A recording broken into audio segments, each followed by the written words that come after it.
வணக்கம் and welcome Rajeev ST. So லா HNS air டிரான்ஸ்போர்ட்டுக்காக பார்த்தீங்கன்னா நம்ம வந்து வீடியோ பண்ணிட்டு இருக்கோம். ஸோ நமக்கு வந்து லா ஹெச்என்எஸ் ஏர் டிரான்ஸ்போர்ட்டேஷன் ஹாஸ்பிட்டல் பார்த்தீங்க அப்படின்னா ஏருக்கு மட்டும் இல்லை ஸ்கின்னுக்கும் சேர்த்து பார்த்தீங்கன்னா நம்ம வந்து ட்ரீட்மெண்ட் பண்ணிட்டு இருக்காங்க.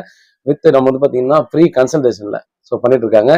நீங்க ஏர் டிரான்ஸ்போர்ட்டேஷன் செய்யணும்னு நினைக்கிறவங்க சரி, ஸ்கின் சம்பந்தமான விஷயத்துக்காக நம்ம வந்து கன்சல்டேஷன் பண்ணாலும் கண்டிப்பாக நீங்க கோயம்புத்தூர்ல நீங்க வந்து கண்டிப்பாக அணுகிட்டு உங்களுக்கான சொல்யூஷன் நீங்க எடுத்துக்கலாம். ஸோ இன்னைக்கு நம்ம பார்க்கக்கூடிய வீடியோ பார்த்தீங்க அப்படின்னா நிறைய நண்பர்கள் வந்து கேட்கக்கூடிய ஒரு முக்கியமான விஷயம், ஏர் டிரான்ஸ்போர்ட்டேஷன் செஞ்சவங்க அதிகபட்சமான நண்பர்கள் கேட்கக்கூடியது. நமக்கு வந்து பாத்தீங்கன்னா தலையில நம்ம ஏர் டிரான்ஸ்போர்ட்டேஷனுக்கு அப்புறம் ஒரு 20 டேஸோ 15 டேஸ்க்கு அப்புறம் பாத்தீங்கன்னா நம்ம வந்து டேண்ட்ரஃப் மாதிரி நிறைய பாத்தீங்க அப்படின்னா ஒயிட் ஆகுதுங்க. இது வந்து என்னாச்சுன்னே தெரியல, போக மாட்டேங்குது, பயமா இருக்கு அப்படின்ற மாதிரி சொல்லுவாங்க. அந்த லேயர் மட்டும் பாத்தீங்கன்னா ஒயிட்டா இருக்கும். ஸோ அதுக்கான காரணம் என்ன, அதுக்கான சொல்யூஷன் என்னன்றதை பார்க்கலாம். மேலும் பாத்தீங்கன்னா இங்க வந்து நமக்கு 4000 கிராஃப்ட் ஏர் டிரான்ஸ்போர்ட்டேஷன் செஞ்சிருக்காங்க. ஒரு சூப்பரான டென்சிட்டியில சூப்பரான ஏர் லைன்ல பாத்தீங்க அப்படின்னா பண்ணிருக்காங்க. அவருக்கு எப்படி பண்ணிருக்காங்கன்றத பார்க்கலாம். வாங்க வீடியோக்குள்ள போலாம்.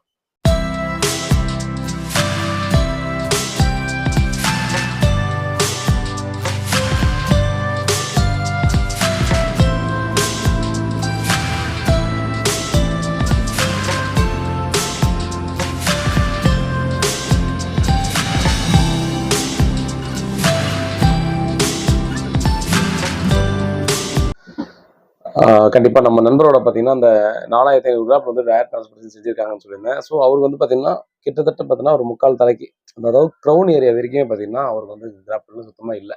ஸோ போயிட்டு இருந்தது. அந்த நண்பருக்கு பாத்தீங்க அப்படின்னா எவ்வளவு முடி மேக்ஸிமம் எடுக்க முடியுமோ அந்த முடி எடுத்து பாத்தீங்கன்னா அவங்களுக்கு நமக்கு வந்து டென்சிட்டி ஃப்ரண்ட்ல பாத்தீங்கன்னா கண்டிப்பா தெரிஞ்சிருக்கும். ஸோ நார்மலாவே பாத்தீங்கன்னா ஃப்ரண்ட்ல வந்து அதிகமான டென்சிட்டி இருப்பாங்க.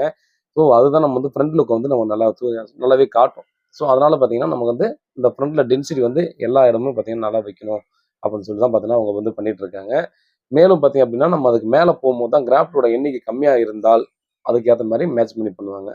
இன்னொன்று பார்த்தீங்க அப்படின்னா நமக்கு இந்த நண்பர்கள் வந்து கேட்டிருந்தாங்க, இந்த மாதிரி நமக்கு ஏர் டிரான்ஸ்பிளேஷன் செஞ்சிடுறோம், செஞ்சதுக்கு அப்புறம் பார்த்தோம்னா ஒரு சில நாட்களுக்கு அப்புறம் ஒரு 2 வாரத்துக்கு அப்புறமா ஏன் பார்த்தீங்கன்னா அந்த டிரான்ஸ்பிளேஷன் செஞ்ச இடம் வரைக்குமே பார்த்தீங்கன்னா ஃபுல்லாக ஒயிட் ஆகிடும். ஸோ நம்ம அது மினாக்சில விட அது வரைக்கும் யூஸ் பண்ணியிருக்க மாட்டோம். ஸோ அந்த டைமில் பார்த்தோன்னா ஃபுல்லாகவே ஒயிட் ஆகிடும். ஸோ அந்த ஒயிட் ஆகிறதுக்கு காரணம் என்ன, எனக்கு பயமா இருக்கு, அது போகுமா போகாதா அப்படின்ற மாதிரிலாம் நிறைய பேர் கேட்டிருந்தாங்க. ஸோ ஆக்சுவலாக பார்த்தீங்கன்னா வந்து நார்மலாகவே நம்ம உடம்புல வந்து ஒரு இடத்துல ஒரு ஊசி குத்துன்னு வைங்களேன், அந்த குத்துற இடத்த பார்த்தீங்கன்னா அந்த இடத்த குத்துனதை சுற்றி பார்த்தீங்கன்னா அந்த செல்ஸ் வந்து டெத் ஆகிடும். ஸோ அந்த செல்ஸ் எல்லாம் டெத் ஆகிடும், அந்த தோல் வந்து கொஞ்சம் வெளியே வரும் பார்த்தீங்களா. ஸோ அந்த மாதிரி தான் அந்த இடத்துக்கு வெளியே வரதுக்கு ட்ரை பண்ணணும். இன்னொன்று பார்த்தீங்கன்னா அந்த இடத்துல அனஸ்தீசியா நம்ம வந்து நிறைய போடுறோம் இல்லையா. ஸோ அது வாட்டர் மாதிரியான ஒரு விஷயம் தான். இருந்தாலும் பார்த்தீங்கன்னா அதில் ஒரு சில கெமிக்கல் கண்டென்ட் கண்டிப்பாக இருக்கு இல்லையா. அதனால அதை யூஸ் பண்ணுற இடத்துலலாம் பார்த்தீங்கன்னா நம்ம அந்த பஞ்ச் பண்ணுற இடத்துல டெட் செல் வருது. ஸோ அதை யூஸ் பண்ணுற இடத்துல இருந்தால் பார்த்தீங்கன்னா அதோட அந்த ஒயிட்னஸ் வந்து பார்த்தீங்கன்னா அந்த மாதிரி பிரைட்டாக காட்டும். அப்போ இது வந்து நம்ம போகுமா போகாதா அப்படின்னு கேட்டிங்கன்னா கண்டிப்பாக போகும். நம்ம வந்து ப்ராப்பராக அதை வாஷ் பண்ணணும். ஸோ வாஷ் பண்ணணுன்றதுக்காக பார்த்தீங்கன்னா மொத்தமாக போது சொரிஞ்சு எடுக்கிறதோ ரொம்ப ஃபோர்ஸாக பண்ணக்கூடாது. அது கொஞ்சம் கொஞ்சமாக கொஞ்சம் கொஞ்சமாக நம்ம வந்து பார்த்தீங்கன்னா நம்ம வந்து இதை வாஷ் பண்ண ஆட்டோமேட்டிக்காக கொஞ்சம் கொஞ்சமாக அது குறைய ஆரம்பிக்கும். அப்போ இருக்கிற பட்சத்தில் பார்த்தீங்கன்னா அதை பற்றி நீங்கள் வந்து பயப்பட வேண்டிய அவசியமே இல்லை.